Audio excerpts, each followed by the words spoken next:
বর্তমান সমাজে মুসলমানদের যত জটিল জটিল সমস্যা আছে, এইগুলির অনেকগুলি জটিল সমস্যার সমাধান যেহেতু এই আয়াতাংশের তাফসীরের বিভিন্ন অংশের আলোকে পাওয়া যায়, তাই সেই সমাধানগুলি আপনাদের সামনে তুলে ধরার উদ্দেশ্যে এই আয়াতাংশটি এবছর আবার আমি আপনাদের সামনে তিলাওয়াত করেছি। এখানে আল্লাহ বলেন, আল ইয়াউমা আকমালতু লাকুম দীনাকুম।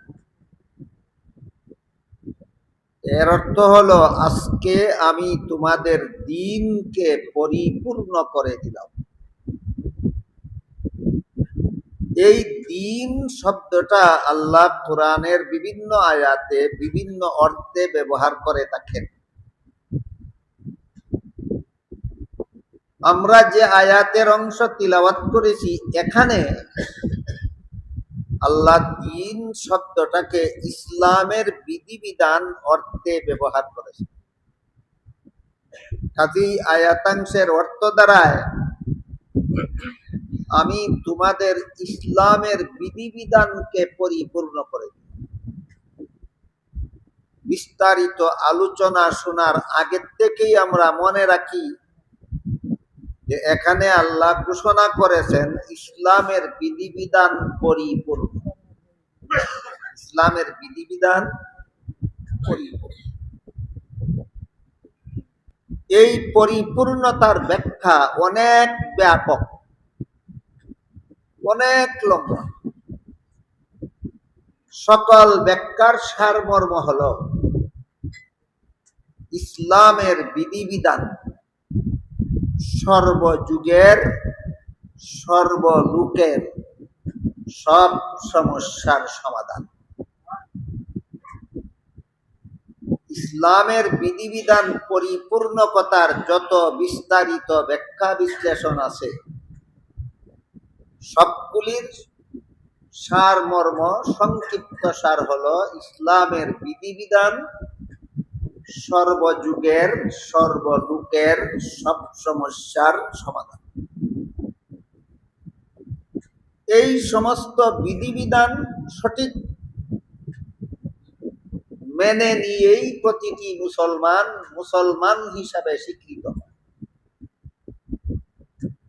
যতক্ষণ পর্যন্ত ইসলামের যাবতীয় বিধিবিধান মেনে নিলাম এই স্বীকৃতি না দেয়, ততক্ষণ পর্যন্ত একজন মানুষ আল্লাহর কাছে মুমিন মুসলমান বলে গণ্য হতে পারে। আপনারা কি মনে করেন আমরা ইসলামের বিধিবিধান না মেনে মুসলমান, না মেনে নিয়ে মুসলমান? মেনে নিয়ে মুসলমান। কিছু বিধান না সকল বিধান? ইসলামের সকল বিধান মেনে নিয়ে আমরা মুসলমান। এই কথাটা আমরা যে ছোটবেলায় মক্তবে কতগুলি কলেমা কালাম উস্তাদের কাছে শিখেছি, সেখানেই আমাদেরকে শিক্ষা দেওয়া হয়েছে। এর মধ্যে এক কলেমার নাম ছিল ইমানে মুজমাল। সেখানে উল্লেখ আছে, আমানতু বিল্লাহি কামা হুয়া বিআসমাইহি ওয়া সিফাতিহি ওয়া কাবিলতু জামিআ আহকাম। এই যে শেষ কথাটা, জামিউ কাবিলতু জামিআ আহকামিহি, এর অর্থ হইল আমি আল্লাহর যাবতীয় বিধিবিধান মেনে নিলাম। আল্লাহর যাবতীয় বিধিবিধান মেনে নিলাম। এই কথা স্বীকার করার মাধ্যমে আমি মুসলমান হিসাবে গণ্য হলাম। ইসলামের বিধিবিধানকে মেনে নিয়েই একজন মানুষ মুসলমান হিসাবে গণ্য হয়। এই ইসলামের বিধিবিধানকে কোন সময় আল্লাহর বিধানও বলা হয়, কোন সময় কোরআনের বিধানও বলা হয়, কোন সময় ইসলামের বিধানও বলা হয়, কোন সময় শরীয়তের বিধানও বলা হয়। হেডিং এর বেশ কম, শিরোনামের বেশ কম, মর্ম একই। আল্লাহর বিধান বলতে যা বুঝায়, কোরআনের বিধান বলতে তাই বুঝায়। কোরআনের বিধান বলতে যা বুঝায়, ইসলামের বিধান বলতে তাই বুঝায়। ইসলামের বিধান বলতে যা বুঝায়, শরীয়তের বিধান বলতে তাই বুঝায়। সুতরাং মর্মে কোনো বেশ কম নাই, বেশ কম শুধু শিরোনামে। এই বিধানগুলিকে যখন যেহেতু আল্লাহর পক্ষ থেকে প্রদান করা হয়েছে, এই জন্য বলা হয় আল্লাহর বিধান। কোরআনের মাধ্যমে প্রদান করা হয়েছে, এই জন্য বলা হয় কোরআনের বিধান। ইসলাম ধর্মাবলম্বীদের জন্য প্রদান করা হয়েছে, এই জন্য বলা হয় ইসলামের বিধান। এই বিধানগুলিকেই কোনো সময় আল্লাহর বিধান বলা হয়, কোনো সময় কোরআনের বিধান বলা হয়, কোনো সময় ইসলামের বিধান বলা হয়, কোনো সময় শরীয়তের বিধান বলা হয়। বুঝে থাকলে বলেন তো, অর্থের ব্যবধান না শব্দের ব্যবধান? শব্দের ব্যবধান। কেন বলে দিলাম? অনেকের ইতস্তত হয়, সন্দেহর সৃষ্টি হয়। আল্লাহর বিধান কোনগুলি আর ইসলামের বিধান কোনগুলি, কোরআনের বিধান কোনটা আর শরীয়তের বিধান কোনটা? সবগুলি এক, আল্লাহর পক্ষ থেকে দেওয়া হয়েছে, এই জন্য আল্লাহর বিধান বলা। কোরআনের মাধ্যমে দেওয়া হয়েছে, এই জন্য কোরআনের বিধান বলা। ইসলাম ধর্মাবলম্বীদের জন্য দেওয়া হয়েছে, এই জন্য ইসলামের বিধান বলা। কাজেই শব্দের ব্যবধানে যেন আমাদের কোনো সময় সন্দেহ না জাগে যে আল্লাহর বিধান কোনগুলি আর ইসলামের বিধান। তো আল্লাহ বলেন, আল ইয়াউমা আকমালতু লাকুম দীনাকুম, আমি তোমাদের ইসলামের বিধিবিধানকে পরিপূর্ণ করে দিলাম। এই পরিপূর্ণতার সকল ব্যাখ্যার সারমর্ম হলো ইসলামের বিধিবিধান সর্বযুগের সর্বলোকের সব সমস্যার সমাধান। মানুষের জীবনে সর্বমোট 5টা স্তর আছে। একটা হলো ব্যক্তি জীবন, একটা হলো পারিবারিক জীবন, একটা হলো সামাজিক জীবন, একটা হলো রাষ্ট্রীয় জীবন, আর একটা হলো আন্তর্জাতিক জীবন। কটা স্তর? প্রত্যেক স্তরেই ইসলামের বিধান আছে। মানুষের ব্যক্তি জীবনের সব সমস্যার সমাধান ইসলামের বিধিবিধান। মানুষের পারিবারিক জীবনের সব সমস্যার সমাধান ইসলামের বিধিবিধান। মানুষের সামাজিক জীবনের সব সমস্যার সমাধান ইসলামের বিধিবিধান।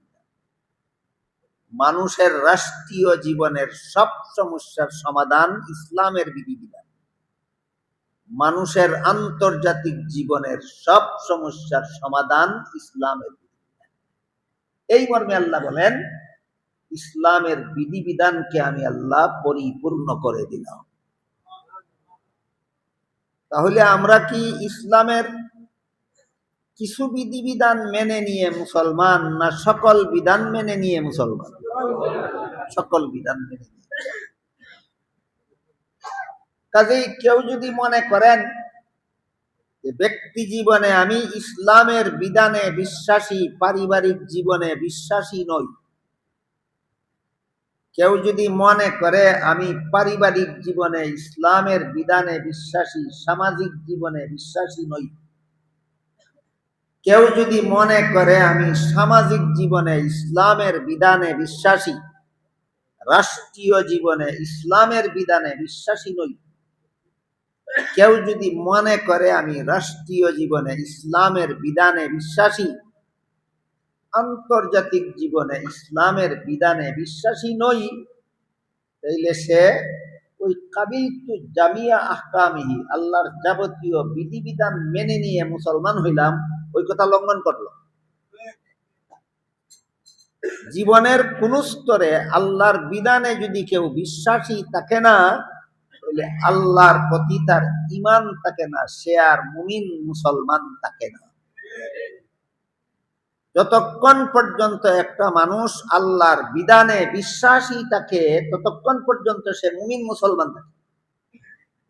যখন কোনো মানুষ আল্লাহর কোনো বিধানে অবিশ্বাসী হয়ে পড়ে তখন সে আর মুমিন থাকে না, মুসলমান থাকে না। তবে এখানে একটা কথা অত্যন্ত গুরুত্বের সাথে স্মরণ রাখতে হবে, সেটা হলো আল্লাহর বিধান বিশ্বাস করা আর পালন করা এক কথা নয়। আল্লাহর বিধান বিশ্বাস না করলে ঈমান থাকে না, পালন না করলে ঈমান থাকে কিন্তু গুনাহগার হয়। যেমন আল্লাহর বিধানে দৈনিক 5 বেলা নামাজ পড়া ফরজ, এটা আল্লাহর বিধান। এ মর্মে আল্লাহ কোরআনে বলেছেন, ইন্নাস সালাতা কানাত আলাল মুমিনিনা কিতাবাম মাওকুতা, নিশ্চয়ই নির্ধারিত সময়ে নামাজ পড়া আল্লাহর বিধানে ফরজ। এই জন্য আমরা সমস্ত মুসলমানেরা দৈনিক 5 বেলার নামাজ ফরজ একথা বিশ্বাস করি।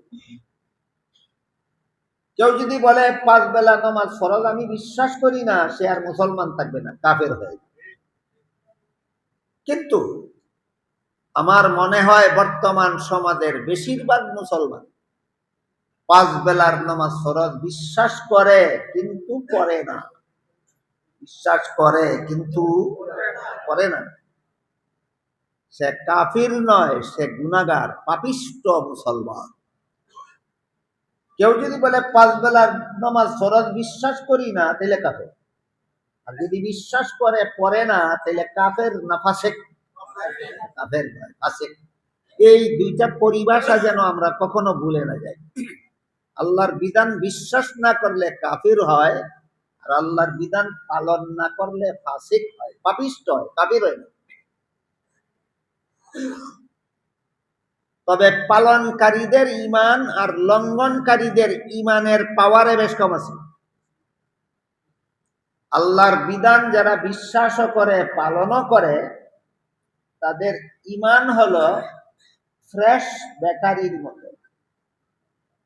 আর আল্লাহর বিধান যারা বিশ্বাস করে পালন করে না তাদের ঈমান হলো ফিউজ ব্যাটারি। একটা ফ্রেশ ব্যাটারি, একটা ফিউজ ব্যাটারি, পাওয়ারে বেশ কম আছে কিনা এরকম।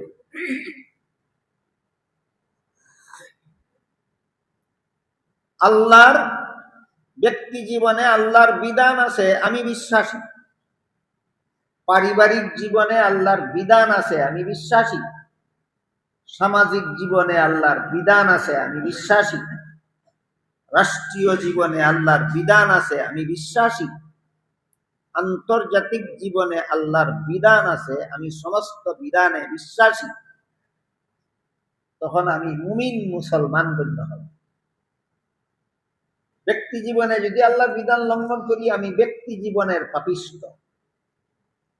পারিবারিক জীবনে যদি আল্লাহর বিধান বিশ্বাস করার পরও লঙ্ঘন করি, পালন করি না, আমি পারিবারিক জীবনের পাপিষ্ঠ।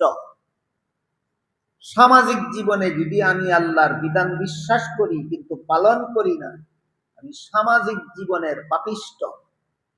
রাষ্ট্রীয় জীবনে যদি আমি আল্লাহর বিধান বিশ্বাস করি পালন করি না, আমি রাষ্ট্রীয় জীবনের পাপিষ্ঠ। আন্তর্জাতিক জীবনে যদি আমি আল্লাহর বিধান বিশ্বাস করি পালন করি না, আমি আন্তর্জাতিক জীবনের পাপিষ্ঠ মুসলমান।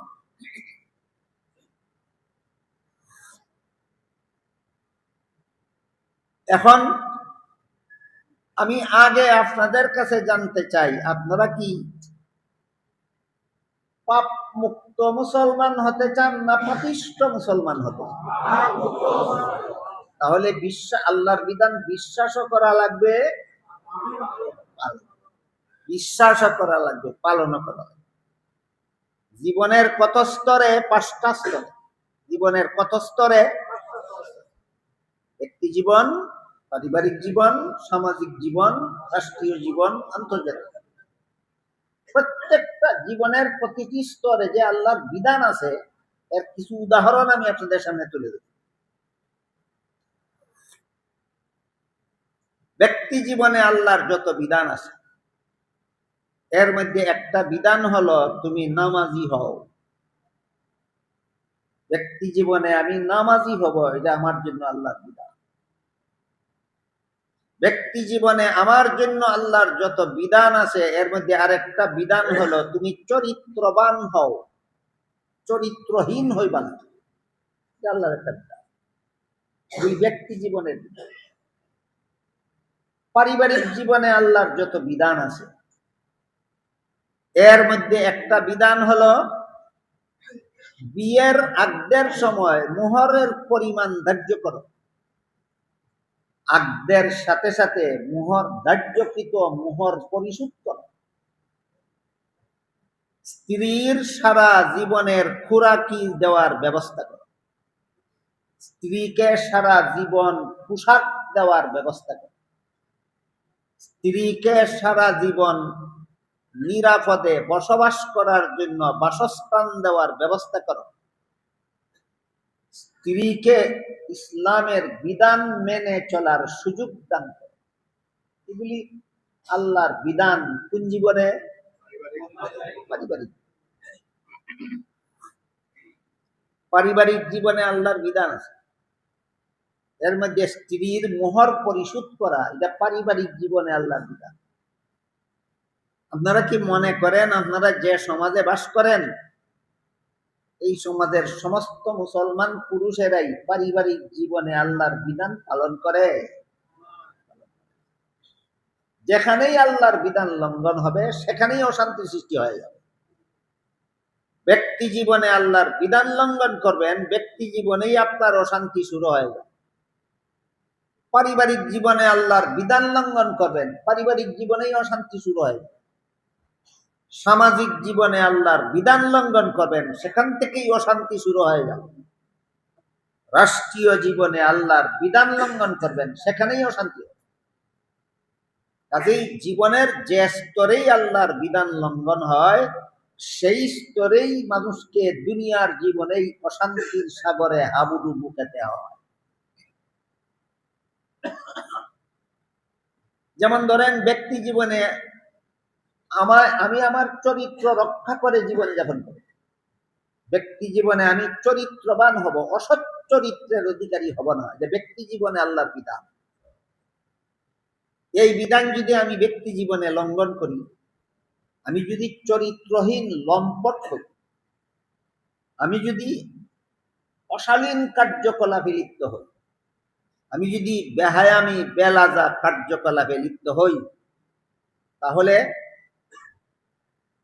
আমার শান্তির জীবন হবে না অশান্তির জীবন? তাহলে জীবনের যে স্তরেই আল্লাহর বিধান লঙ্ঘন করা হয় সেই স্তরেই অশান্তির সৃষ্টি হয়। গেল ব্যক্তি জীবনে আল্লাহর বিধানের উদাহরণ, পারিবারিক জীবনে আল্লাহর বিধানের উদাহরণ। পারিবারিক জীবনে যদি আপনি স্ত্রীর মোহর পরিশোধ করেন, পারিবারিক জীবনে যদি আপনি স্ত্রীকে সঠিকভাবে খাওয়ার ব্যবস্থা করে দেন, পারিবারিক জীবনে যদি আপনার স্ত্রীকে পোশাকের যথেষ্ট পরিমাণ পোশাকের ব্যবস্থা করে না দেন, পারিবারিক জীবনে যদি আপনার স্ত্রীকে বাসস্থানের ব্যবস্থা করে না দেন, তাহলে পারিবারিক জীবনটা সুখের হবে না দুঃখের হবে? কেন পারিবারিক জীবনে দুঃখ হইল? আল্লাহর বিধান লঙ্ঘন করার কারণ। কেন পারিবারিক জীবনে দুঃখ হলো? কেন? আল্লাহর বিধান লঙ্ঘন। এবার সামাজিক জীবনের উদাহরণ। সামাজিক জীবনে আল্লাহর বিধান হলো তুমি সমাজে এমন ভাবে বসবাস করো যেন তোমার কোনো অন্যায় আচরণে অপরের কষ্ট না হয়। এমন কোন অন্যায় আচরণ তুমি করতে পারো না যার দ্বারা অন্য লোকের কষ্ট হয়। অন্য লোকের কষ্ট না হওয়ার মতো ব্যবহার আমি করব। কোন জীবনের বিধান? সামাজিক জীবনের বিধান। সামাজিক জীবনের বিধানগুলির একটা উদাহরণ হলো 5 বেলার নামাজ জামাতের সাথে পড়া। জামাত কি ব্যক্তিগতভাবে না পারিবারিকভাবে পড়া যায়, না সামাজিকভাবে জামাত করতে হয়? ব্যক্তি সামাজিক জীবনের বিধান। সামাজিক জীবনের বিধান হলো 5 বেলার নামাজ জামাতের সাথে পড়ব। সামাজিক জীবনের বিধান হলো আমি আমার সমাজের কোনো মানুষ, আমার আত্মীয় স্বজন, বন্ধু বান্ধব, পাড়া প্রতিবেশীর কেউ যদি বিপদগ্রস্ত হয়, আমি সাধ্যমতো সাহায্য সহযোগিতার মনোভাব নিয়ে তার পাশে দাঁড়াবো। এটা আল্লাহর বিধান। আমার ঘরে যদি খাদ্য মজুদ থাকে আর আমার প্রতিবেশী এক ব্যক্তি আজকে রুজি হইল না বলে যদি তার বাচ্চাদেরকে খাদ্য দিতে পারলো না, বাচ্চাদেরকে যদি উপবাসী অবস্থায় ঘুমাইতে হয়, আল্লাহর রাসূল বলেন তোমার ঘরের অতিরিক্ত খাদ্যের যে পরিমাণ তাকে দান করলে তোমার প্রতিবেশী খাইয়া ঘুমাইতে পারে, এই পরিমাণ খাদ্যের মালিক তুমি না, তোমার প্রতিবেশী গরিব তোমার এই পরিমাণ খাদ্যের মালিক হইয়া যায়। আমার ঘরে যদি অতিরিক্ত খাদ্য মজুদ থাকে আর আমার প্রতিবেশী একজনের আজকে রুজি না হওয়ার কারণে রাতের বেলায় যদি খাওয়ার ব্যবস্থা না হয়, তাহলে আমার ঘরের অতিরিক্ত খাদ্যের ওই পরিমাণ অংশ তাকে দেব যেন সে রাত্রে খাইয়া ঘুমাইতে পারে। এটা সামাজিক জীবনে ইসলামের বিধান। বুঝে থাকলে বলুন তো, সামাজিক জীবনে যদি আমরা ইসলামের অন্তত এই একটা বিধান পালন করি, অনেক রকমের অশান্তির হাত থেকে সমাজটা বাঁচতে পারবে কিনা? গেল সামাজিক জীবনে ইসলামের বিধিবিধানের উদাহরণ, তেমনি ভাবে রাষ্ট্রীয় জীবনে ইসলামের বিধিবিধান। রাষ্ট্রীয় জীবনে ইসলামের যত বিধিবিধান আছে এর মধ্যে একটা বিধান হলো দেশের সমস্ত মজলুম নাগরিকদেরকে জুলুম থেকে রক্ষা করা এবং দেশের সমস্ত জালিমদেরকে জুলুম অত্যাচারের আদালতে বিচার করা রাষ্ট্রীয় জীবনে ইসলামের বিধান। দেশের একজন নাগরিক যদি আর একজন নাগরিকের উপর জুলুম করে, এই মজলুমকে সহযোগিতা করা রাষ্ট্রের দায়িত্ব, জালিমকে আদালতে বিচার করা রাষ্ট্রের দায়িত্ব। ইসলামের বিধান। এই বিধান পালন করলেই একটা শান্তির রাষ্ট্র প্রতিষ্ঠিত হবে, লঙ্ঘন করলেই রাষ্ট্রটা অশান্তি। রাষ্ট্রীয় জীবনে ইসলামের বিধিবিধানের একটা উদাহরণ,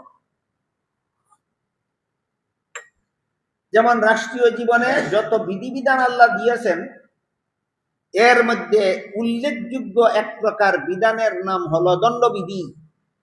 দণ্ডবিধি মানে অপরাধের শাস্তি। অপরাধীদেরকে আদালতে অপরাধ সাব্যস্ত করে তাদের শাস্তির ব্যবস্থা করা, যেন নিরীহ মানুষ এদের অত্যাচার থেকে নিরাপদে থাকতে পারে। এই দায়িত্বটা রাষ্ট্রের। দায়িত্বটা কার? রাষ্ট্রের। অপরাধীদেরকে আদালতে অপরাধ সাব্যস্ত করে এদের যথাযথ বিচারের ব্যবস্থা করলে নিরীহ মানুষ এদের অত্যাচার থেকে নিরাপদে থাকবে। এটা হলো শান্তির রাষ্ট্র।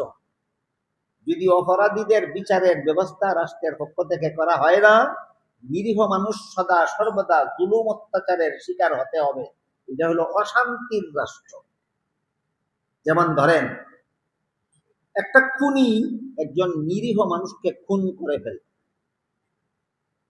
ইসলামের বিধান আল্লাহর আইনে বলে যেই মানুষ অন্যায়ভাবে একটা মানুষকে খুন করলো, সরকার ওই মানুষটাকে হত্যা করতে হবে।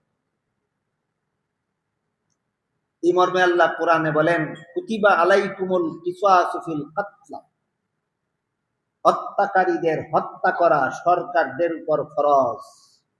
হত্যাকারীদের হত্যা করা সরকারদের উপর ফরজ। আমার কথাগুলি বুঝে থাকলে বলুন তো, এটা মানুষের জীবনের কোন স্তরে আল্লাহর বিধান? রাষ্ট্রীয় জীবনে আল্লাহর বিধান হত্যাকারীকে হত্যা করা সরকারের উপর ফরজ। এখন নিহত ব্যক্তির আত্মীয় স্বজন খুনির বিরুদ্ধে আদালতে মামলা করল, নিম্ন আদালতে রায় হইল খুনিকে হত্যা করতে হবে। আসামি ঊর্ধ্বতম আদালতে আপিল করল, সেখানেও রায় হলো খুনিকে ফাঁসি দাও। আসামি সুপ্রিম কোর্টে আপিল করল, সেখানেও রায় হইল খুনিকে ফাঁসি দাও। সুপ্রিম কোর্টের পরে তো আর কোনো বিচার আদালত নাই, এখান থেকে রায় হইল খুনিরা ফাঁসি দাও। তখন যদি খুনি দেশের প্রেসিডেন্টের কাছে প্রাণ ভিক্ষা চায়, আর প্রেসিডেন্ট যদি বলে আমি প্রাণ ভিক্ষা দিয়া দিলাম, মাফ করে দিলাম,